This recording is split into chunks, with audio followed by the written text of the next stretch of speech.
Me llamo Mariana Mendoza y he soportado 32 años en una familia profundamente machista. Hace 3 semanas, después de que mis padres fallecieron, mi hermano me echó de la casa. Me miró a los ojos y me dijo: "Papá lo decidió hace mucho tiempo. Los hijos varones heredan todo. Las hijas no reciben nada. Así ha sido siempre en esta familia. Y así se va a quedar". Luego cambió las cerraduras de la casa donde crecí. La casa en la colonia del Valle, donde pasé 2 años cuidando a nuestra madre moribunda, mientras él la visitaba 3 veces. La casa donde sostuve su mano durante la quimioterapia, mientras él miraba su Rolex y se quejaba del tráfico de la Ciudad de México. Tiró mis cosas al jardín y me dijo que no era más que una carga, porque a los ojos de mi padre, eso era lo único que una hija podía hacer. Pero esto es lo que mi hermano no sabía. Nuestra madre había pasado 8 años preparándose para este momento exacto. 8 años de reuniones secretas con notarios. 8 años construyendo algo que él no podía tocar. Antes de contarles qué pasó en la lectura del testamento, por favor tómense un momento para darle me gusta y suscribirse, pero solo si esta historia resuena con ustedes. ¿Desde dónde nos ven ahora mismo? Dejen su ubicación y hora local en los comentarios. Ahora, déjenme contarles cómo una hija inútil terminó quedándose con todo. Para entender lo que hizo Marcos, necesitan entender a la familia Mendoza. Mi padre, Roberto Mendoza, construyó su vida alrededor de una creencia inquebrantable.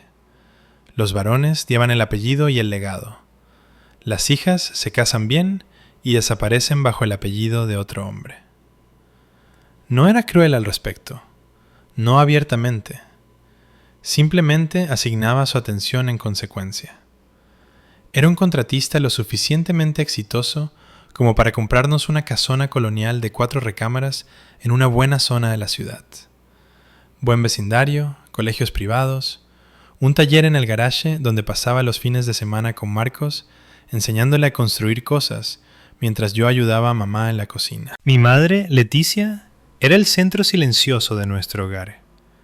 Tenía un jardín de lavanda en el patio trasero que cuidaba cada mañana. Tenía esa forma de suavizar los bordes afilados de mi padre, de hacer que sus desprecios se sintieran menos personales.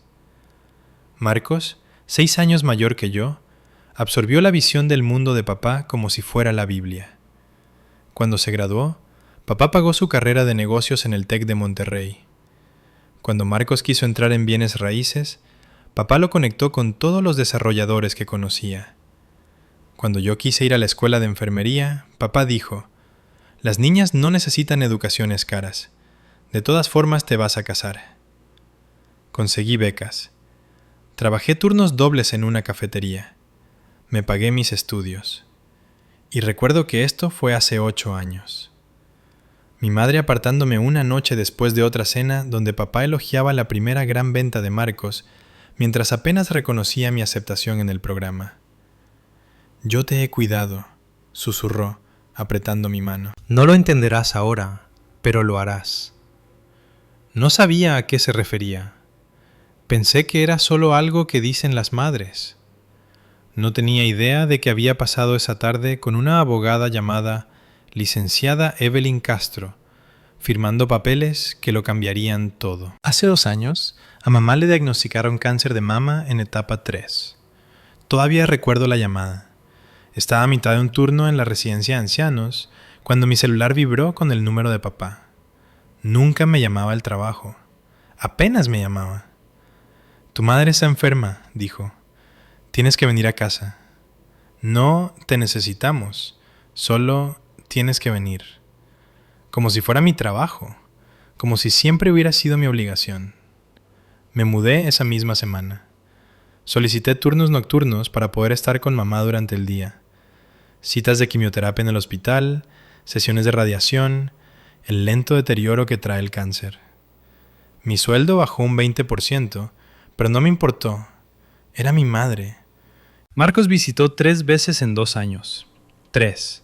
Cada visita duró menos de 1 hora. Entraba con sus trajes de Hugo Boss, Besaba la frente de mamá, miraba su Rolex y se iba. Valeria, su esposa, vino una vez y pasó todo el tiempo tomando fotos de la casa para sus recuerdos, mientras apenas miraba a mamá. Papá nunca reconoció lo que yo estaba haciendo. En su mente, esto era simplemente lo que hacen las hijas. Pero mamá lo sabía. Empezó a reunirse con alguien una vez al mes. Una abogada, decía, para trámites del seguro. Yo la llevaba a un despacho en Polanco, esperaba en el coche y la llevaba a casa. Siempre parecía más ligera después, como si hubiera soltado algo que había estado cargando demasiado tiempo. «Eres una buena niña», me dijo una noche, mientras la ayudaba a acostarse. «Pase lo que pase, Mariana, recuerda que hiciste todo bien. Estuviste aquí. Eso importa más de lo que nadie sabe». Pensé que hablaba del cáncer. No lo hacía. Déjeme contarles sobre mi hermano y su esposa. Marcos y Valeria vivían en Las Lomas, una casa de 5 recámaras en un vecindario donde las camionetas blindadas probablemente costaban más que mi auto entero. Valeria se llamaba a sí misma Socialité, lo que, por lo que podía ver, significaba que asistía a inauguraciones de galerías y publicaba fotos de sus bolsas Chanel en Instagram. Me miraba como si fuera algo que necesitaba ser limpiado. En realidad, no. Me miraba como si no me viera en absoluto. Yo era parte del servicio. «Mariana», dijo en la cena de Nochebuena hace 2 años, la última en la que mamá estuvo lo suficientemente bien para cocinar los romeritos. ¿Alguna vez has pensado en hacer algo con más movilidad social? No puedes limpiar traseros de viejitos para siempre. La mano de mamá se tensó sobre su tenedor. «Soy enfermera titulada», dije en voz baja. «Ayudo a la gente». La risa de Valeria fue algo delicado y despectivo. «Claro que sí, pero...». El momento que se me quedó grabado vino más tarde esa noche. Fui a la cocina por agua y escuché a Marcos y Valeria del pasillo. «No te preocupes por ella», dijo Marcos. «Papá ya me prometió todo. Ha sido así por años. Ella no va a recibir nada. Solo está aquí para jugar a la enfermera hasta que mamá se vaya. Luego puede desaparecer de vuelta a cualquier vida triste que tenga». «Bien», susurró Valeria. «Necesitamos esto, Marcos. Realmente necesitamos esto». Me quedé congelada detrás de la puerta de la cocina, vaso de agua en mano. Algo andaba mal. No sabía qué, pero la desesperación en la voz de Valeria no coincidía con el estilo de vida de Las Lomas, la ropa de diseñador, la superioridad casual. Volví a la cama y me dije que no importaba. No tenía idea de cuánto importaría. Hace 6 semanas, mi madre fue declarada libre de cáncer. Recuerdo llorar en el consultorio del oncólogo.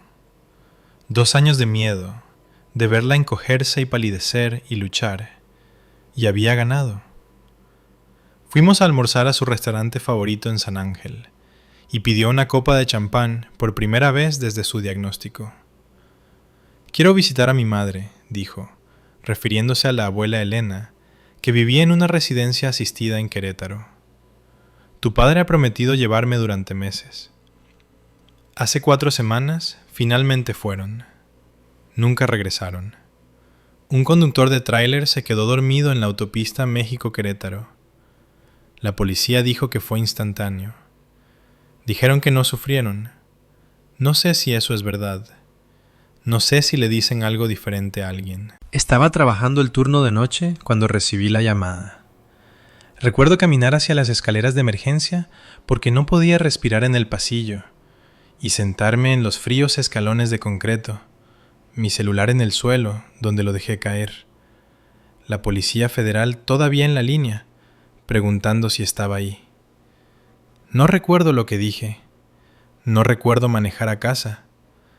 Recuerdo el olor del jardín de lavanda de mamá cuando finalmente entré a la cochera a las 3 de la mañana. Y recuerdo pensar que ella nunca volvería a cuidarlo. El funeral fue 4 días después, en la parroquia de San Juan Bautista, la iglesia donde mis padres se casaron. Vinieron 80 personas. Marcos dio el elogio. Habló de papá durante 7 minutos. Mencionó el nombre de mamá 2 veces. Y antes de que terminara la recepción, mientras yo todavía aceptaba condolencias de personas que recordaban a mi madre mucho mejor de lo que mi hermano parecía hacerlo, Marcos me apartó. «Tenemos que hablar», dijo, «sobre la casa». Las flores del funeral todavía estaban frescas cuando mi hermano me informó que ya no tenía hogar. «Necesitas sacar tus cosas para el final de la semana», dijo Marcos, su voz lo suficientemente baja para que los otros dolientes no pudieran escuchar. Estábamos parados en el vestíbulo de la iglesia, los vitrales proyectando sombras de colores sobre su rostro. «La casa es mía ahora. Papá dejó eso claro hace años». Lo miré fijamente. Mi vestido negro todavía tenía un pañuelo metido en la manga por haber llorado durante la misa. «Marcos, ni siquiera hemos leído el testamento». «El testamento es solo un trámite». Se arregló la corbata. «Hermés», noté distraídamente. «¿Sabes cómo pensaba papá? Los hijos heredan. Así ha sido siempre. Deberías estar agradecida de que te doy una semana». «Agradecida». La palabra salió estrangulada. «Mira», suavizó su voz en algo que podría haber sonado razonable para cualquiera que no lo conociera. «Entiendo que esto es difícil. Has estado viviendo ahí, cuidando las cosas, pero esa fue tu elección. Podrías haber tenido una carrera real, una vida real. En lugar de eso, elegiste jugar a la enfermera. Eso no es mi culpa». Detrás de él, Valeria estaba revisando su celular, ya aburrida. «Ese no es Marcos. Cuidé a mamá por 2 años. Mientras yo, ¿qué?» Sus ojos se endurecieron. «Mientras yo construía algo, mientras yo hacía algo de mí mismo. No finjas que limpiar basinicas es lo mismo que dirigir un negocio, Mariana. Ambos sabemos lo que eres». Dio un paso atrás, ajustando sus puños. «Una semana», dijo. «Luego cambio las cerraduras». Lo vi caminar de regreso hacia Valeria. Vi cómo ella se inclinaba y sonreía. Los vi irse sin despedirse de nadie. Eso fue el lunes. Ni siquiera esperó una semana. El miércoles por la noche, 2 días después del funeral, llegué a casa del trabajo a las 7 de la tarde. Agotada de una manera que no tenía nada que ver con el turno. El duelo hace eso. Hace que todo se sienta como si te movieras bajo el agua. Mi llave no funcionaba. Probé de nuevo, confundida. Pero no. La cerradura había sido cambiada. El cerrojo también. Caminé hacia el garaje. Mis cosas, mi ropa, mis libros, la caja de recetas de mamá que me había dado. Todo lo que poseía había sido arrojado en cajas de cartón de mudanza y apilado contra la pared. La lluvia de la tarde había empapado 2 de ellas. Mi diploma de enfermería estaba deformado y mojado. A través de la ventana pude ver a Valeria caminando por la sala, una copa de vino en la mano, riéndose de algo en su teléfono. Me vio mirando, sonrió, levantó su copa en un pequeño brindis y se alejó. Llamé a Marcos. Contestó al segundo timbre como si hubiera estado esperando. «La casa es legalmente mía», dijo, sin siquiera fingir disculparse. «Hice que mi abogado lo verificara. El patrimonio de papá, la casa de papá, la decisión de papá. Tienes 24 horas para sacar tus cosas de la propiedad antes de que las mande tirar». «Marcos, crecí allí, y ahora tú ya no vives ahí. ¿Por qué?» «Así funciona la vida, Mariana. Tal vez si hubieras hecho algo de ti misma, no estarías parada bajo la lluvia ahora mismo». Terminé la llamada porque no confiaba en mí misma para hablar. Me senté en el pasto mojado junto a las cajas de mis pertenencias arruinadas y sostuve la única cosa que no se había dañado: el reloj Timex de mamá, guardado a salvo en mi bolsillo desde que el hospital me devolvió sus efectos personales. Fue entonces cuando encontré la carta. La carta estaba en una caja de cosas de mamá, artículos que Marcos debió asumir que eran basura. Sus guantes de jardinería, unas fotografías viejas y un sobre color crema con mi nombre escrito en su letra. Para Mariana, cuando llegue el momento. No la abrí en ese jardín. No pude. En su lugar, llamé a la única persona en la que podía pensar. Diana Flores, la jefa de enfermeras, que había sido como una mentora para mí durante 3 años. Llegó en su camioneta en 30 minutos. «Súbete», dijo, sin hacer preguntas. «Te quedas conmigo esta noche y mañana, y el tiempo que necesites». Su departamento era pequeño en la colonia Narvarte, pero estaba cálido y seco. Y cuando me dio una taza de té y una manta, finalmente me permití llorar.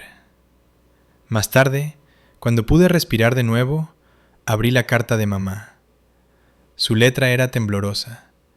Debió haberla escrito durante la quimioterapia, cuando sus manos temblaban constantemente. Mi querida Mariana, si estás leyendo esto, entonces lo que temía ha sucedido. Tu padre y tu hermano te han mostrado exactamente quiénes son.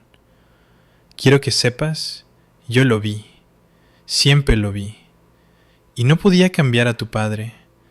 Dios sabe que lo intenté, pero podía protegerte. Contacta a la licenciada Evelyn Castro en el despacho Castro y Asociados en el centro. Ella tiene todo lo que necesitas, todos los papeles, todos los arreglos, todo lo que no pude darte mientras estaba viva. No eres una carga, nunca lo fuiste. Eres lo mejor que he hecho. Te amo más que a la lavanda y al sol y a todas las cosas buenas. Mamá. La leí 3 veces antes de que las palabras tuvieran sentido. Luego llamé al número que había escrito en la parte inferior. El despacho Castro y Asociados ocupaba una casona antigua en el centro histórico. El tipo de edificio con placas de latón y pisos de madera que crujían con historia. Me sentí mal vestida con mi uniforme limpio, pero el asistente de Evelyn Castro solo sonrió y me llevó a una oficina esquinera llena de libros de derecho y luz suave de la tarde. Evelyn no era lo que esperaba. A finales de sus 50, cabello plateado recogido en un peinado elegante, usando un traje sastre impecable. Pero sus ojos eran cálidos cuando estrechó mi mano. «Mariana», dijo, «he estado esperando tu llamada. Tu madre hablaba de ti constantemente». Eso casi me rompió ahí mismo. Tragué saliva. Ella me dejó una carta. Dijo que usted tenía papeles. Evelyn señaló una silla. Los tengo. Tu madre y yo trabajamos juntas durante 8 años, Mariana. Fue una de las personas más previsoras que he representado. ¿8 años? Ese fue el mismo tiempo que mamá me susurró cuando fui aceptada en la escuela de enfermería. Tu madre conocía las intenciones de tu padre, dijo Evelyn con cuidado. Sabía que Marcos heredaría todo lo que Roberto controlaba, y no podía cambiar eso. No podía cambiarlo a él, pero podía planear alrededor de eso. ¿Qué significa eso? Evelyn cruzó las manos. Significa que tu madre hizo arreglos que existen completamente fuera del patrimonio de tu padre. Arreglos que Marcos no conoce, que tu padre no conocía. La habitación de repente se sintió más pequeña. ¿Qué tipo de arreglos? El tipo que conocerás en la lectura formal del testamento la próxima semana. Los testamentos de ambos padres deben leerse juntos. Hizo una pausa. Pero quiero que confíes en mí hasta entonces. ¿Puedes hacer eso? Diga lo que diga Marcos, amenace lo que amenace, no reacciones. No firmes nada, solo espera. ¿Por qué? Su sonrisa fue casi gentil. Porque tu madre está a punto de tener la última palabra. 3 días antes de la lectura del testamento, Marcos llamó. Eran las 10 de la noche. Yo estaba sentado en la cocina de Diana, tratando de leer un libro sin absorber una sola palabra. Su nombre en la pantalla de mi teléfono hizo que se me revolviera el estómago. Mariana. Su voz era amistosa, lo cual era de alguna manera peor que hostil. He estado pensando, esta situación, nosotros peleados, no es bueno para nadie. Me echaste de mi casa 2 días después del funeral de nuestros padres, Marcos. Lo sé. Podría haberlo manejado mejor. De hecho, sonaba apologético. Por eso llamo. Quiero arreglar esto. Esperé. He redactado un acuerdo simple, continuó. Firmas renunciando a cualquier reclamo para impugnar el patrimonio, y a cambio te doy 200,000 pesos en efectivo. Suficiente para que te instales en algún lugar bonito. 200,000 pesos por una vida de que me dijeran que valía menos. ¿Por 2 años de cuidar a nuestra madre mientras él visitaba 3 veces? No, Marcos. Sé razonable. No vas a ganar nada en un juicio. El testamento de papá es claro. Todo lo que harás es gastar dinero en abogados.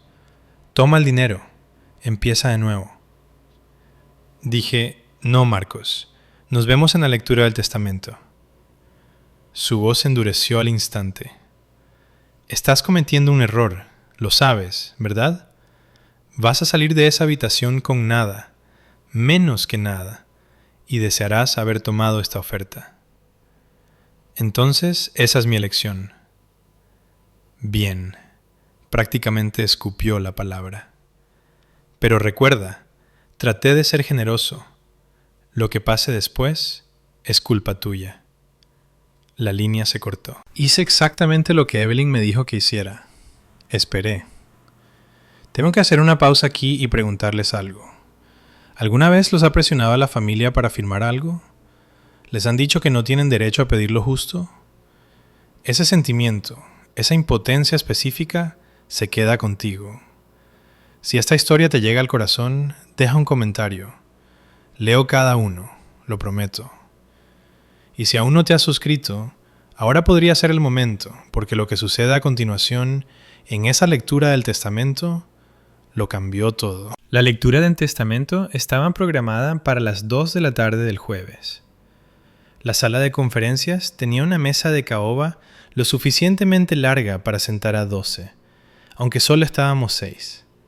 Marcos, Valeria, yo, la licenciada Evelyn, su asistente como testigo y, para sorpresa visible de Marcos, mi abuela, Elena. La sonrisa de Marcos vaciló cuando entró la abuela. No sabía que venías. La abuela Elena tenía 82 años y era más astuta que la mayoría de la gente de la mitad de su edad. Me pidieron que estuviera aquí, dijo simplemente, tomando el asiento junto a mí.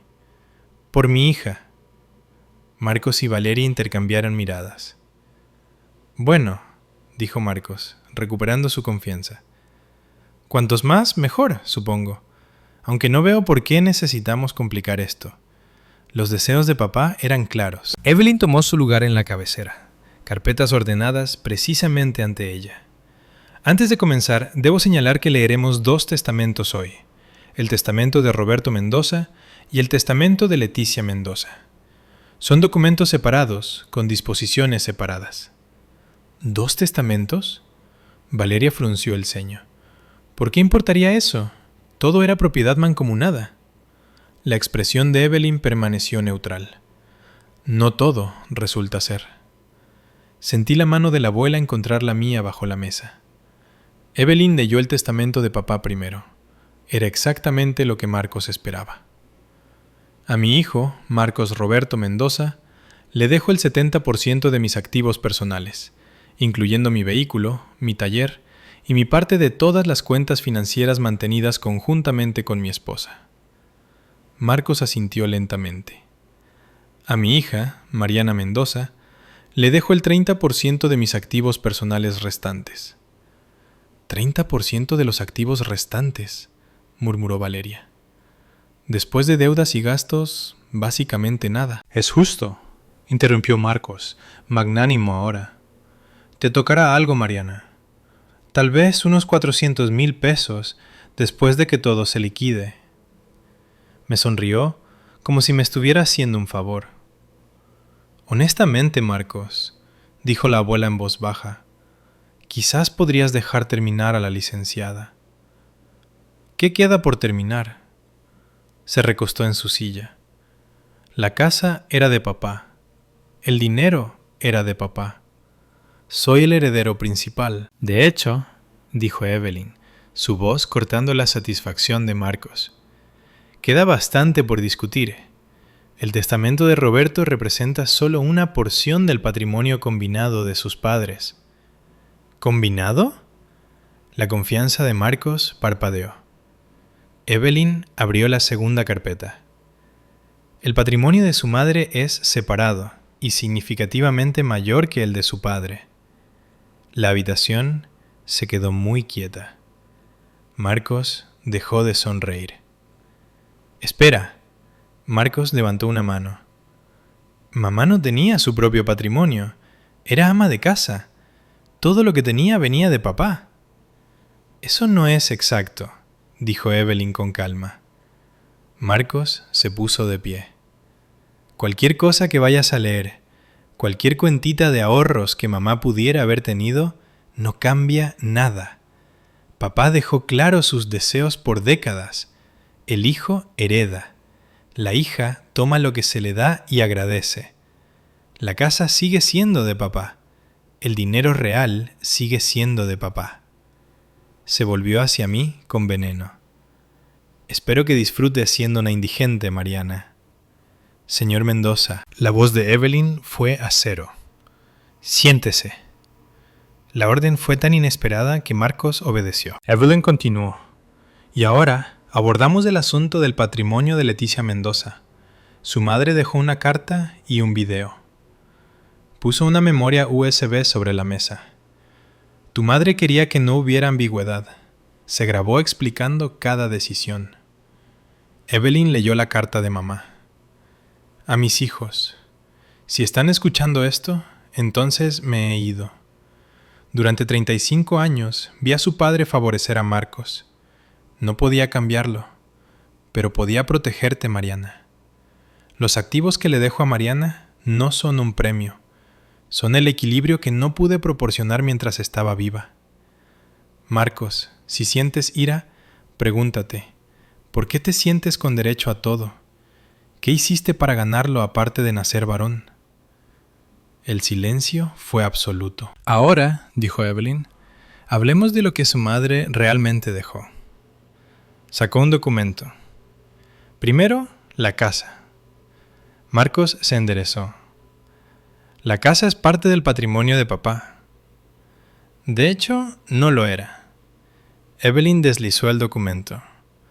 Hace 5 años, sus padres ejecutaron una transferencia de escrituras. La propiedad pasó de propiedad conjunta a nombre exclusivo de Leticia Mendoza. ¿Qué? Marcos agarró el papel. Papá enfrentaba una demanda potencial en ese momento. Poner la casa a nombre de su madre la protegía. Nunca la transfirió de vuelta. Evelyn produjo otro documento. La propiedad, actualmente valorada en aproximadamente 13 millones de pesos, pertenecía únicamente a su madre. Y ella te eligió a ti, Mariana. Valeria tenía una cara de espanto. Adicionalmente, continuó Evelyn, está el asunto del fideicomiso irrevocable. ¿El qué? Marcos parecía golpeado. Hace 8 años, su madre estableció un fideicomiso con Mariana como única beneficiaria. ¡Tú le diste el dinero! Marcos se volvió hacia la abuela. La abuela no parpadeó. Le di a mi hija dinero que era mío para dar. El fideicomiso se fundó con una donación de la señora, Elena, confirmó Evelyn. El valor actual es de aproximadamente 24 millones de pesos. Valeria hizo un sonido como si la hubieran golpeado. Y como es un fideicomiso irrevocable, con fondos separados, nunca fue parte del patrimonio de su padre. No podía procesar el número. 24 millones. Mi madre, que cultivaba sus propias verduras, me había construido una fortuna. Hay un activo final, dijo Evelyn. Una póliza de seguro de vida con valor de 10 millones de pesos. La beneficiaria es Mariana Mendoza únicamente. Pero soy su hijo, dijo Marcos, con la voz quebrada. No puede dejarme nada. No le dejó nada, señor Mendoza. Le dejó sus efectos personales, álbumes de fotos y sus joyas.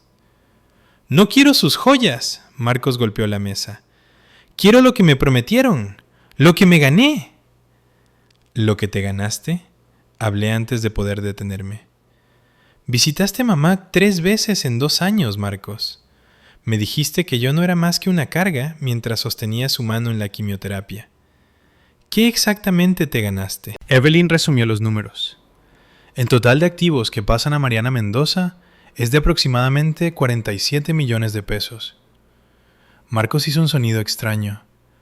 Trató de pararse y luego sus ojos se pusieron en blanco y se desplomó. Se desmayó del impacto. 20 minutos después, Marcos estaba de vuelta en su silla, pálido. Me miró. ¿Tú sabías? No lo sabía. Mariana, tienes que ayudarme. Somos familia. ¿Familia? Me echaste a la calle. Estaba estresado. Las inversiones, la presión. Tengo deudas. Vas a perder tu casa en Las Lomas, dijo la abuela en voz baja. Sabíamos sobre las deudas de Marcos. Por eso Linda protegió el dinero. Miré a mi hermano. No voy a dejar que mi hermano se quede en la calle, pero tampoco voy a rescatarte de las decisiones que tomaste mientras me tratabas como basura. Obtienes las consecuencias de tus elecciones. Un mes después, seguí el consejo de una asesora financiera. Pagué mis deudas estudiantiles y seguí trabajando. Renté la casa de mis padres a una familia joven. 3 meses después, la abuela me llamó. Marcos tuvo que vender la casa de Las Lomas. Valeria le pidió el divorcio. Marcos vive ahora en un departamento pequeño. Sigue trabajando, pero ya no es el rey. Fui a la casa el fin de semana. El jardín de lavanda tenía brotes nuevos. La abuela me dio el anillo de zafiro que había guardado. Tu madre quería que tuvieras esto. Me inscribí en un programa de especialidad en enfermería. Mi madre no me dio dinero solamente. Me dio permiso para creer que merecía una vida digna. Si estás viendo esto y te han dicho que no eres suficiente, quiero que sepas que se equivocan. Siempre fuiste suficiente. Gracias por quedarse hasta el final.